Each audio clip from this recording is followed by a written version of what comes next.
start off with some dam, sort of farm water type, any queries or questions and discussion, a bit of talk on sedimentation, and we're going to head maybe for a bit of a paddock walk. So we've got Ned, seeds, and somewhere in all of this we've got our team member Nick Linden, who was here, I swear. He's probably in the talking up from the cupboard. Nick will also be covering a bit on paddock assessment. We've got Corey from Gold Road and CMA here as well. So Corey, who's CMA leading champion, hay bales out as well as other volunteer going out recovery as well that's been out there. And anyone else? Probably any questions for today or anything like that? Got pretty covered. We're doing a bit of a few videos just to share with people that can't be here today. Is that right, Cole? And yeah, if there's anyone that doesn't want to be in a photo, please let us know. We'll make it awkward and half edit you out. Yeah, that's right. Let's make sure the flies up. So anyway, Brad Costin with Agriculture Victoria, and based in what we call the Hume region. We've been down in Broadford for a while and up now in Jonga. And so in terms of farm dams and farm water and sedimentation, is there any issues? I just want to start like, are there some questions people have? Are they concerned? Is it an issue? What are some of the farm water things just with the fires and sediment people have been any concerns or questions? What's the level of toxicity that you typically get from post-fire runoff into a dam? John, very good. So literally 1 week ago, we just ran a sample through some runoff. I was up in the Upper Murray, had a big dump of rain in the Upper Murray the other week, and we grabbed some runoff and managed to get through the vanilla labs. There's a good lab in vanilla, had it back within a day. And in terms of livestock, Don, parameters, pH was fine, nitrogen in terms of nitrate, below levels, things like that. Magnesium, all the standard sort of parameters were well within limits that are out there for livestock. All right. So probably the biggest issue, Don, is palatability for livestock has been they probably don't like the smell and the odours, and I suppose that's what today is a bit about. And thanks for hosting today and having the dam, and you've got a bit of floating matter which we can probably smell a little bit, in the air and have a look at. But yeah, that sort of turns. We've seen it turn a lot of stock off. A couple of years ago, we're in Kudgera in the Upper Murray, and dams were totally full of sediment like this. You may have seen it before, and it was like I always say. There's two types of people in the world. Some people stir in their Milo, and some don't. And the non-stirrers, it'll look like a big thing of Milo in your cup, but over your dam. And stock really, I've seen stock at the bottom of it. Young cattle go up, put their nose to it, and then walk away. They have to find something else, and it's that sort of. It's not their first choice, and usually after a bit of time, those floating sediments. So there's two types of sediments that we sort of end up in farm dams. The floating stuff, a lot of your lighter organic matter, charcoal, manures, floaty stuff. That'll probably hang around. Some of the litter was like 3 or 4 days, but I was just down at the bottom of the Longwood Road yesterday, and I reckon that's been there a while. When was the last rain up here? When we get run off? 1.5 ago. So 1.5 weeks? Yeah, so there's been stuff that's floating in a dam, and Sarah, you can pass this around. That's been floating there since, and so I thought, well, it's a bit longer than usual, but it might still float, creating a lot of sort of odours. Sarah, you pass those around. So you've got these big ones, Yep. big Yeah, the big A3s, that's fine. So that's still floating around. It just depends on the wind and everything like that. And I suppose, so that's one thing that we sort of see after fires. And I'm loath to tell everyone you've got to go out and clean all your dams, because everyone's busy enough with everything else that's on their plate at the moment. So I suppose my suggestions and my advice is to prioritise what water's important. When that eventually sinks, and it might smell bad for a bit, but it's probably concentrate on the water storages that you're that are most important for you from a livestock perspective. And so you can skim them. So what I had over there was something we used in those fires those a while ago, and that was the that unit that we were just laying out there before, and we had a big long one sort of like that. What's on the other side of that sheet? Is there something on there? Oh yeah, and then on the back side is where we drag netted, and so we would have drag netted that dam within an hour, and cattle were drinking at it by lunchtime type of thing.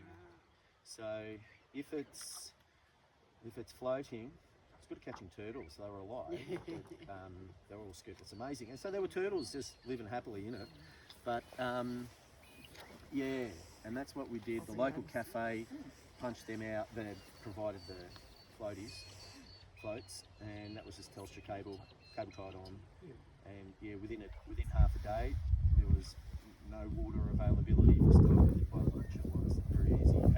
Anchoring one point of that net, and then using the four-wheeler to gradually scoop, and then yeah, you just had open water. So in a situation like this, you've got plenty of open place if there's livestock drinking. But if it was totally full, you could certainly start to scoop it.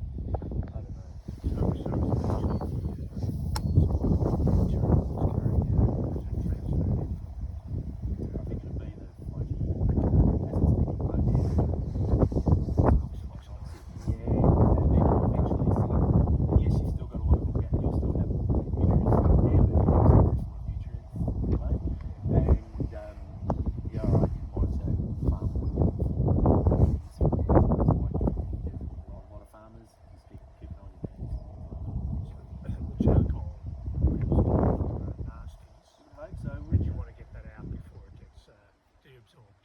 Well, I think you would want to, it's all mixed in there, like the one I was at yesterday on that big A3 that's floating like charcoal, organic matter there is, and then look, eventually it all sinks, and so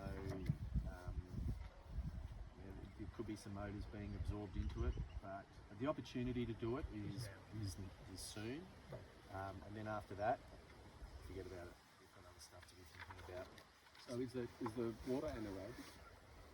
I don't, Andrew, I couldn't say it's anaerobic. I think there's probably something going on in the decomposition of that material. Maybe it's anaerobic in some components, but dams will still have levels of dissolved oxygen in them. And as what we sort of do know in other sort of events where there's a lot of nutrients, bacteria will start to consume oxygen as they chew on all this food, and you get low oxygen environments, and we've seen that with fish kills in rivers and things. But we haven't seen it in farm dams, like fish floating after big fills like this. So there's probably some element of anaerobic decomposition of organic matter that's consuming the organic matter and releasing smells and odours. But then that'll either start to disappear as it all sinks or becomes unavailable. So, hey, madam. Good to see you. Good to see you. Sorry. Have a seat.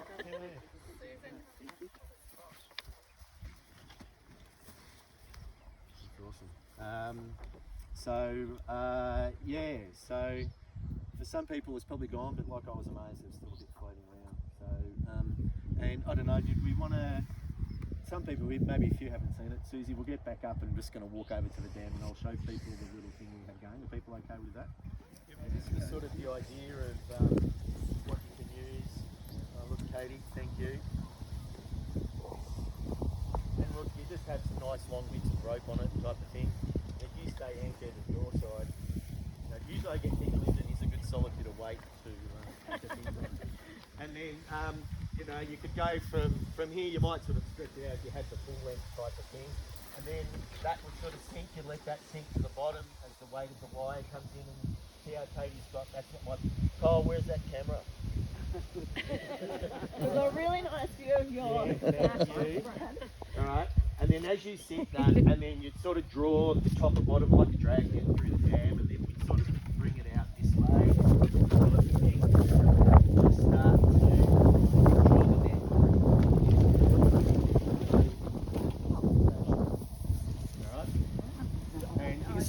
photo. See that photo. Get a bit when you do a property. Plenty of venues. A colleague of mine out in Alex it just needs stuff that's at hand. You just can't complicate things. And so Kerry, my team member, would have hay roll netting. You know, you just need something fine. You can see how it doesn't take much just to catch a scoop full of that. So you can sort of take it off the top in layers, and then will the rest cover? So you just keep doing that, or do you need to go deep? I'd usually let it go deep. Like if I had the full setup here, I'd stand, and if your whole dam was done, 20 metres, plenty of road enough to climb one of those trees, and then on here, and then just start this scoop incrementally. But it will get heavy, so if you take it in chunks, and where you put it's important. So you don't want to be dragging it to the back end of the dam. Alright? Unless you like to exercise and if you're doing it again. So keep it off to the side. And I don't know what you do. You reckon that's charcoal and grass? Yeah, it's just grass. What do you reckon? Yeah. Might be good for the garden. Who knows? So you can smell it a bit. Yeah, you can, definitely. Yeah. Yeah. So probably the key message is just keep an eye on things. Keep an eye on things. Charcoal in there. Yeah, sorry, where's Cole? Can you grab a photo of that, please? Yeah. Like right in. Quite potent. Right, and then just come back to our.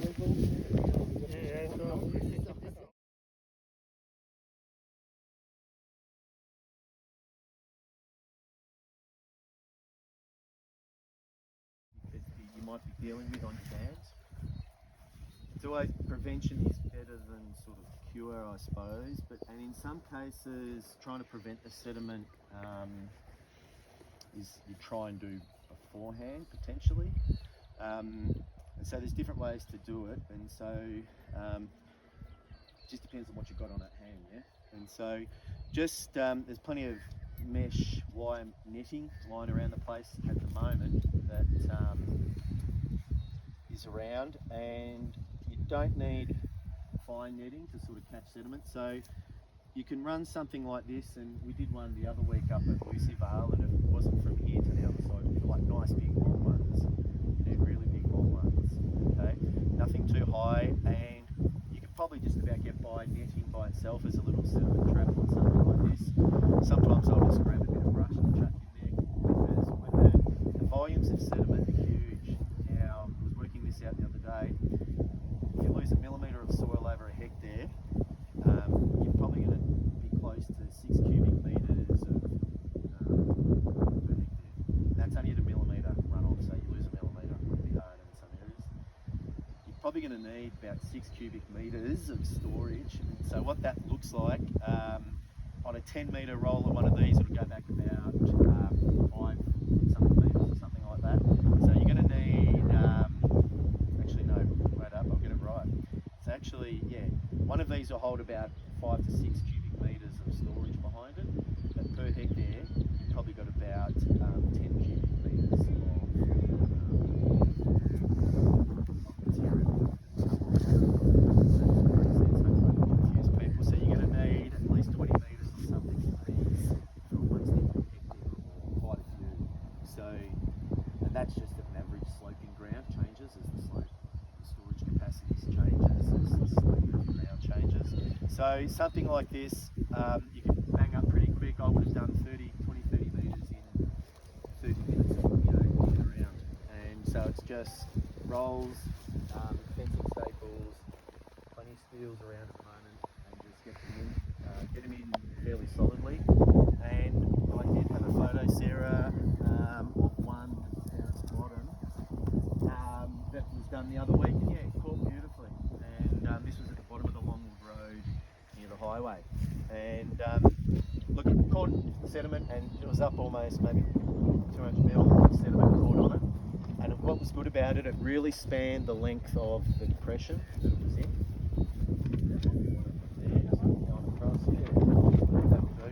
So that's it. Yeah, that's it there. So hard to sort of picture, but it's coming sort of this way, so it sort of spans across. And that was just made up with some mesh netting, some stuff put in there, and that sort of caught it. And it did all right, but you really want to get a feel of it, because when you look at the volumes and the area, you want to be putting in a few. So it's about putting your effort where it's most warranted, because in some cases, if you've got 10, 20 hectares of country and it's steep and rocky and it runs off pretty quick, yeah, you might have to look at other ones. And so that's particularly more geared around some of the solid sediment trap, not the floating.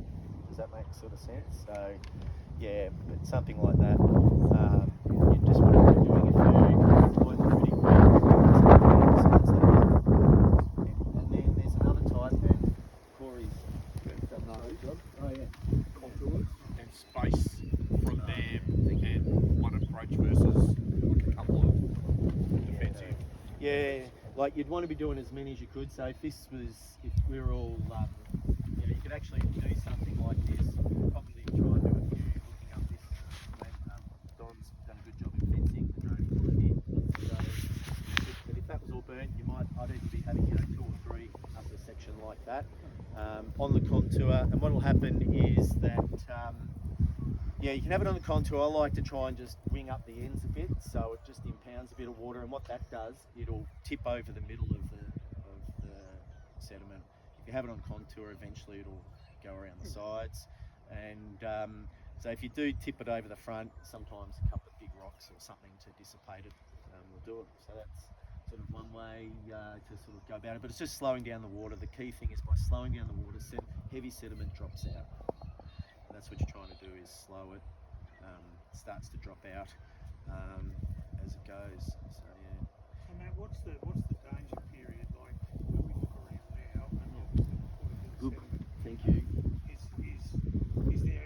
Is this going to continue? Is there stuff there that we can't see because it's gone green, and that if we get another rain event, that we're still going to have more sediment coming out of that? So that is the important question, and it can. So you need to assess your catchment. So bigger catchments, particularly forested or with a lot of rocky areas, will continue.